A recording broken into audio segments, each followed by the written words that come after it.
네, 어제는 이재명 대표의 대장동 의혹 재판이 있던 날입니다. 그런데 이재명 대표가 나타난 곳은 법원이 아니었습니다. 영상 보시죠. 민주적인 당 운영을 위해서 우리 박용진 후보도 공천 걱정하지 않는 그런 당 확실하게 만들겠습니다. 이제 보니 박용진 의원도 속았고 민주당원도 속았고 국민도 속았습니다. 강경 지지 세력의 압력에 굴하지 않고 합리적인 목소리를 내온 박용진 의원이 감점을 받은 끝에 경선에 탈락한 사실은 민주당의 공천이 친명 패권 공천 그 자체임을 증명합니다. 네, 국민의힘 지도부에서 더불어민주당 박용진 의원을 저렇게 높게 평가할 날이 올 줄 누가 알았겠습니까? 네, 재판이 아니라 동작구에 갈 수밖에 없었던 이재명 대표, 류사명 후보의 지원 유세를 갔는데요. 자, 이 과정 어떤 문제가 있습니까, 최 기자님? 이게 어제 확인해 보니까요. 재판이 10시 반에 대장동 관련 재판이 있었습니다. 네. 근데 그보다 앞선 30분 전인 오전 10시에 민주당 선대위 출범식이 있었거든요. 네. 그러니까 선대위 체제를 꾸리고 첫 회의를 하는 날이었는데 아시다시피 3인 선대위 체제로 이재명 대표가 포함돼 있죠. 네. 참석을 해야만 했다고 합니다. 네. 그래서 전날 이제 법원에 재판을 좀 연기해 줄 수 있겠느냐 이렇게 요청을 했는데 네. 법원이 이를 받아들이지 않아서 결국에는 원래 10시에 출석을 했어야 했고요. 그 자리에는 대장동 의혹과 관련된 정진상 전 실장 등을 포함해서 관련인들이 모두 참석을 해 있던 상태였는데 네. 결국은 이 대표는 선대위 출범식 행사를 선택하면서 재판에는 불출석하게 된 겁니다. 결국에는 오후로 연기가 됐는데 이재명 대표 쪽에 그 당시에 물어봤습니다. 어제 오전에 왜 재판 안 가셨냐 그랬더니 선대위 출범식 끝나자마자 이동하려고 한다라고 하면서 실제로 이동을 했어요. 그런데 그 사이에 류사명 후보, 동작을 류사명 후보의 지원 유세 현장에 깜짝 등장을 했다면서 유튜브 영상이 라이브로 진행이 된 겁니다. 네. 그러니까 출입기자들 입장에서는 재판 일정 간 줄 알았더니 지원 유세를 가 있더라 이러면서 다시 한번 당황하는 일이 있었는데 그 수행하는 분께 물어보니까 가려고 했는데 이 대표가 즉흥적으로 여기 지원 유세를 가자 이렇게 결정을 해서 동선을 바꿨다 이렇게 얘기를 했고요. 이 대표는 그 유튜브 영상에서 법원에 갔는데 일정에 조금 차질이 있어서 지원 유세를 하러 이쪽으로 돌아오는 길에 들렀다 이렇게 밝히기도 했습니다. 네. 아마 그것을 이제 좀 좋게 본다면은 이제 이동 중에 시계를 봤겠죠. 아, 지금 가도 서초동에는 어차피 늦을 것 같다. 그러느니 차 돌려라. 동작구에 가자. 이제 이렇게 얘기를 했던 것 같은데, 자, 그렇게 이제 우리가 봐줄 수 있는 건데, 김광삼 변호사님, 이제 저희 유권자들이나 또는 저희 시청자들이나 제가 봤을 때는 이렇습니다. 아니, 시간을 말이죠. 전날 다 알 수 있고 며칠 전에 알 수 있는 거 아니에요? 선대위 출범식도 다 시간이 잡혀 있으면 어느 하나를 좀 이른 시간에 잡든지 오후에 잡든지 하면 서로 이렇게 충돌하지 않을 수 있을 텐데 그냥 놔뒀다는 뜻입니까? 아니 이재명 대표 재판 일정은요. 네. 한 달 전에 미리 다 나오거든요. 예. 그러면 선대위랄지 뭐 최고위원회 이런 게 있으면 재판 일정에 맞춰야 하는 거 아닙니까? 아, 글쎄요. 재판 일정이 보통 오전 10시, 오후 2시에 시작하거든요. 네. 그럼 최고위원회를 아침 7시나 8시에 시작을 하든지 네. 그런 식으로 맞춰야 하는데 재판 일정이 있음에도 불구하고 선대위와 관련된 회의가 있고 네. 그다음에 중간에 뭐 동작구에 가가지고 선거 유세하고 이거 자체는 이제 재판을 굉장히 우습게 보는 거예요. 피고인이 없으면 재판이 행해지지 않을 것이라는 것을 알고 있으면서도 네. 지금 이 재판 자체가 이재명 대표 한 명을 위한 재판이 아니고 네. 정진상을 비롯해서 공동 피고인이 있어요. 네. 공동 피고인 있는 재판을 변경 신청하면 다 안 받아줍니다. 왜냐면 다른 피고인들도 다 그러면 스케줄을 조정해야 하잖아요. 네. 근데 그 전날 뭐 일정 변경을 신청했다고 하는데 네. 그 전날 신청해갖고 받아주는 경우는 거의 없어요. 네. 그러니까 형식적으로는 변경 신청을 하고 다음날 오전에는 참여하지 않는 걸로 결정을 하고 본인의 할 일을 다 한 거다 보는 거죠. 네. 그래서 이제 재판부에서 이제 오후로 연기를 했는데 저게 과연 제1야당의 대표로서 할 수 있는 행위인가 첫 번째 하고요. 그다음에 대선 후보까지 한 사람 아닙니까? 어떤 재판과 관련된 것은 시간도 당연히 지켜야 하고요. 일반 사람들은요. 재판 일정이 있으면 잠도 못 자요. 그리고 그 재판에 모든 걸 맞춰서 다 본인의 어떤 생업까지도 다 그만두고 오는데 야당 대표가 뭐 선거 관련해서 일을 하기 위해서 한 달 전에 짜여진 재판 출석을 마음대로 이렇게 불출석한다? 참 이해할 수 없는 상황입니다. 네. 자, 이런 모습들을 유권자들이, 국민들이, 저희 시청자들이 보고 있을 텐데요. 본인만 좀 예외로 해달라. 이렇게 유권자가 보는 순간 어떤 결과가 나올지 염려가 됩니다. 그런데 이재명 대표 오후에는 법원의 모습을 드러냈습니다. 취재진들이 이제 여러 가지 질문을 했는데 어떻게 했는지 직접 보시겠습니다. 재판 늦게 나온 이유 뭡니까? 백현동 사건 관련해서 김인석 전 대표가 5년을 선고받았는데 어떻게 생각하시나요? 재판 일정이나 총선 일정 어떻게 조율하실 겁니까? 일정 중에 너무 짜증 아닙니까? 자, 여선웅 선생님, 어떻게 보십니까? 저렇게 피치 못할 사정이라고 보십니까? 아니면은 사실은 뭐가 잘못돼 있다, 일부러 저렇게 한 것 아니냐, 뭐 이렇게 봐야 되나요? 뭐 오후 아마 출석을 하셔가지고 뭐 그 재판부한테 아마 죄송하다 이렇게 조금 사과를 하신 걸로 알고 있고요. 아마 네. 이렇게 어찌됐든 뭐 사법부의 시스템에 이제 뭐 정치인도 이게 맞춰가는 거기 때문에 뭐 이런 일이 다시는 반복돼서는 안 될 것 같고, 그리고 앞으로는 뭐 이렇게 이제 법정에 불출석하거나 아니면 늦게 출석하거나 이런 일정 차질이 없지 않을까. 왜냐하면은 민주당이 이제 선대위를 3인 체제로 꾸렸기 때문에 아마 네. 선대위 출범식만큼은 뭐 조금 피치 못하게 이제 조정이 어려웠을 것 같고요. 앞으로 네. 있는 선거 유세 등등 해서도 뭐 이렇게 3인 나눠서 하기 때문에 재판에 충실히 뭐 임하는 게 어떻게 보면 국민들 보시기에 당연한 일이다, 이렇게 좀 말씀드릴 수 있을 것 같습니다. 네. 최 국장님, 그런데 이제 저희 그 법조 담당 기자들 입장에서는 재판부도 문제다, 뭐 이런 얘기를 가끔 하더라고요. 아니 저게 궁극적으로는 재판부가 예. 자꾸 무르게 이렇게 넘어가니까 문제가 되는 거죠. 네. 예를 들어서 잘 아시다시피 저런데 만약에 늦는다든지, 더군다나 이거는 무단 불출석이에요. 네. 뭐 못 나갑니다 이렇게 통보하고 안 나가는 게 아니고 네. 그냥 그 원래 그 전날 했는데 안 받아들여지니까 나왔어야 되는데 예. 그걸 그냥 그 안 나오고 그 오후로 그냥 늦춘 거 아니겠어요. 네. 이재명 대표는 이것뿐만이 아니고 이제 그 워낙 재판을 여러 개를 받고 있기 때문에 네. 이재명 대표의 재판 전략 중에 하나, 뭐 한 줄로 얘기하자면 재판 지연이죠. 네. 아마 그렇기 때문에 지금 이것도 다양한 재판 지연 전술 중에 하나일 걸로 봅니다. 네. 저런 때 이제 이재명 대표 과거에 유동규 씨가 뭐 그 아파서 못 나온다 그러니까 뭐 과태료를 물려야 된다 뭐 이런 주장을 한 적도 있지 않습니까? 네. 그거는 결국 재판장이 이재명 대표가 저런 요구를 하고 무단으로 불출석하고 해도 그냥 넘어가고, 뭐 오후에 죄송하다고 하면 그냥 또 넘어가고, 아니 무슨 재판을 뭐 이재명 대표 마음대로, 피고인 마음대로 하는 재판이 세상에 어디에 있습니까? 네. 그러니까 결국은 저는 재판장의 문제라고 좀 보고요.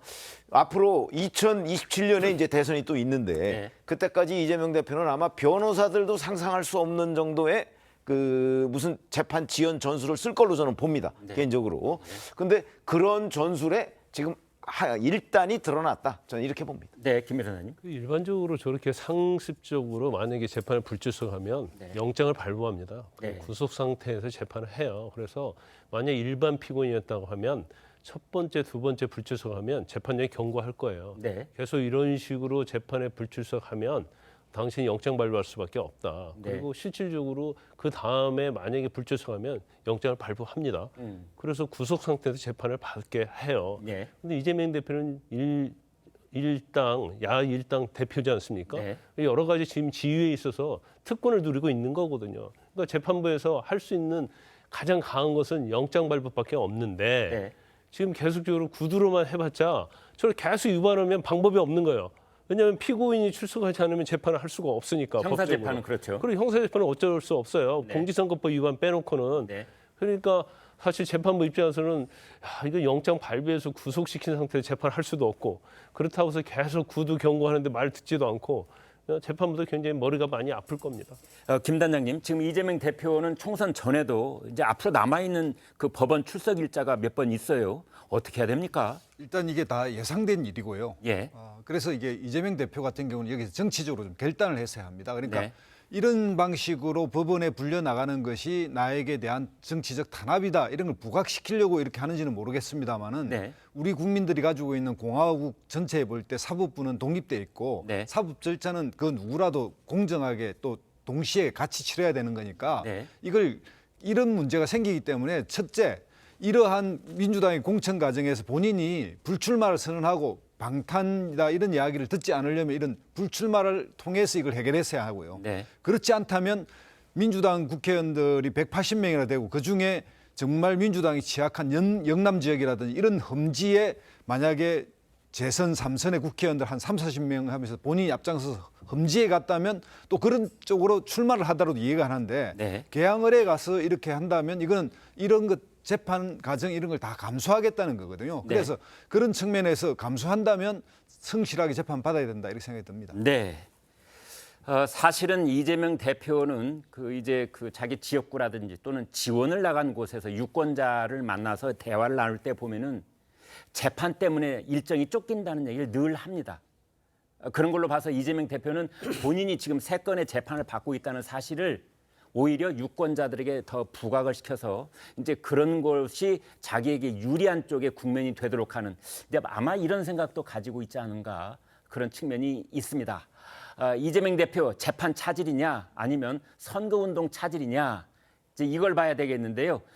상임 선대위원장 신분으로 선거운동, 선거 유세 지원 뭐 어제도 15분 만에 재판을 이제 끝내고 바로 또 지원을 하러 갔는데요. 그 장면 좀 보시겠습니다.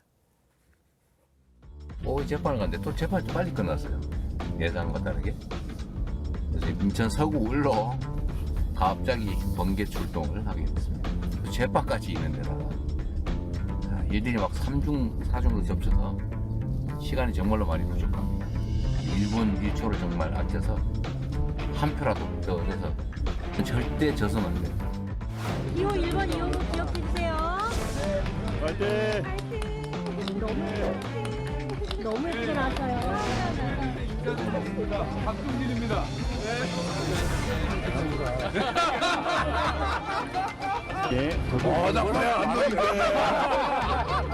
선전을 기억합니다. 그렇지, 감사합니다. 자, 이재명 대표 자신의 이제 그 유튜브 TV에서 본인이 얘기하는 장면 차 안에서도 찍고 그랬는데 저 장면 보시면 최 국장님 보시기에 참 솔직하다 이렇게 보이십니까? 아니면 저런 것도 다 어떤 콘티가 있어서 하는 대사 같습니까? 어떻습니까? 이재명 대표가 본인이 지금 재판을 받고 그야말로 동해번쩍 서해번쩍 왔다 갔다 해야 되는 이 상황을 오히려 즐기고 있는 것 같은 느낌이 즐긴다? 들어요. 예. 그게 이제 그 반대편 쪽에서 보면 재판을 뭔가 우롱하는 것 아닌가? 네. 뭐 사법부를 우롱하는 것 아닌가? 이렇게 보는 게 정상인데 네. 본인은 그게 마치 본인이 뭐 시간을 쪼개서 선거도 지원하고 재판도 받고 또 그것 때문에 뭐 재판이라는 것이 어떤 여권의 탄압 때문에 생기는 일이다. 뭐 이런 거를 이제 유권자들한테 오히려 호소하면서 득표 활동에 이용하는. 네. 그러니까 본인이 굉장히 전략을 잘 짜고 있다 하는 것을 홍보하는 것으로 지금 재판받고 있다는 것을 이용하는 것으로 보이거든요. 네. 뭐 이재명 대표로서는 뭐 그렇게 할 수밖에 없는 측면이 있겠지만 자, 저런 것들을 보고 있는 일반 유권자들은 과연 어떤 판단을 할 것인가. 지금 이재명 대표가 받고 있는 재판이 과연 정부 여당의 탄압 때문이냐 아니냐 뭐 이런 데에서 아마 유권자가 좀 갈릴 것 같은 생각이 드는데 아마 중립적인 유권자라면 저런 이재명 대표의 모습, 태도 뭐 이런 것들이 그렇게 좋게 보이지는 않을 거다 이렇게 판단이 됩니다. 이재명 대표가 재판에 불출석한 이유 바로 선대위 출범식이라고 말씀을 드렸는데요. 어제 그 첫 회의가 열렸는데 내용을 좀 알아보겠습니다. 최 기자님. 예, 이해찬 전 대표 또 김부겸 전 국무총리까지 합세를 해서 3인 선대위로 꾸려졌는데요. 총 3톱 체제이고 그 규모는 한 20여 명 가까이 될 걸로 보입니다. 어제 회의에도 꽤 많은 현역 의원들이 참석을 했는데 어제 첫 회의에서 이재명 대표는 예상됐던 대로 정권 심판론에 대해서 강조를 했고요. 다만 김부겸 전 총리 같은 경우에는 조금 결이 다르게 정권 심판론만 중시해서는 안 된다. 내부 통합도 중요하다 이러면서 당내 통합을 좀 더 강조해야 한다는데 방점을 두면서 좀 더 결을 달리하는 모습을 보였습니다. 네. 김두수 단장님. 근데 이제 어제 3톱이라고 그랬는데 어제 발언들을 다 하셨습니다. 그중에서 이제 이해찬 위원장과 김부겸 위원장 두 분의 말이 약간 결이 다른 느낌을 주던데요. 예를 들면 김부겸 위원장은 통합을 계속 강조를 하고 공천에서 탈락된 분에게도 뭔가 호의를 베풀고 찾아가고 이런 걸 강조한 반면에 이제 이해찬 위원장은 공천 갈등은 지나간 일이다. 이렇게 좀 일단락 지으려고 하는 그런 쪽을 강조하는 모습이었어요. 어떻게 보셨습니까? 그러니까 이해찬 선대위원장은 원래 이제 정치공학적 그리고 이런 부분에 굉장히 능하시고 네. 전략가로 알려져 있지 않습니까? 예. 그리고 이제 본인이 직접 이렇게 대중 연설가이거나 대중을 이렇게 움직이는 그런 역할보다는 기획통 이쪽에 가까운 분이고 네. 김부겸 이제 총리는 그 전에 이제 삼총리가 이재명 대표에게도 통합 선대위 구성 예. 이게 공천 과정에서 통합적 노력을 해달라 이런 요청도 해왔고 예. 현재 이미지나 또 이런 대중 정치인으로서 또 대구에 출마도 하셨고 이러니까 이제 민주당에 있어서 약점을 커버하는 그런 역할을 맡을 수밖에 없고요. 네. 또 앞에 또 이야기했지만 이재명 대표 같은 경우는 어쨌든 재판을 받으러 가야 되고 또 본인 지역에 또 강력한 또 야당의 후보가 나와 있기 때문에 거기에 집중할 수밖에 없기 때문에 김부겸 선대위원장의 역할이 훨씬 커질 수밖에 없습니다. 네. 유세 지원이라든지 이런 거는 김부겸 선대위원장 중심으로 돌아갈 것이다. 이렇게 그러니까 이해찬 위원장보다는 오히려 김부겸 위원장 쪽에 더 선거 지휘의 역할이 주어질 것이다. 선거를 지원하거나 대중적으로 언론에 노출되는 거는 김부겸 선대위원장 중심. 네. 그 안에서의 전략이나 기획은 이해찬 선대위원장 중심 이렇게 되지 않을까 싶습니다. 네. 기획은 네. 이해찬, 유세 지원은 김부겸. 아, 이렇게 정리를 해주시니까 깔끔하네요. 네. 네, 저도 뭐 생각이 사실은 비슷한데요. 네. 왜냐하면은 지금 이제 민주당 공천 갈등으로 사실은 민주당 내에서 약간의 이제 분열이 있는 것도 좀 사실이지 않습니까? 네. 그렇기 때문에 지금 김봉현 전 총리, 이해찬 전 대표를 뭐 통합 이 선대위원장으로 같이 이제 공동으로 모신 것 같고요. 뭐 그 김부겸 전 총리 같은 경우에는 지금 이제 본인이 이번 선거에 직접 뛰지 않으니까 아마도 지원 유세를 적극적으로 열심히 많이 다니실 것 같고 말씀하신 것처럼 저기 이재명 대표 같은 경우에는 뭐 개항 선거도 있기 때문에 개항 선거도 또 충실해야 된다. 좀 이렇게 좀 보면 될 것 같습니다. 그러니까 좀 또 아쉬운 것이 이제는 뭐 저는 이제 민주당에서 이 또 두 분들 말고 최근에 이제 뭐 임종석 전 실장 이야기도 있었잖아요. 네. 임종석 전 실장도 뭐 여기 총괄 선대위원장은 아니지만 네. 어찌됐든 선대위 합류해서 힘을 보탤 것으로 보입니다. 네. 그런데 이제 임종석 전 실장은 본인은 백의종군하겠다. 지금 이게 입장이고 선대위에 합류를 할까 이게 이제 관심 포인트 중에 하나이긴 합니다만 지켜보시죠.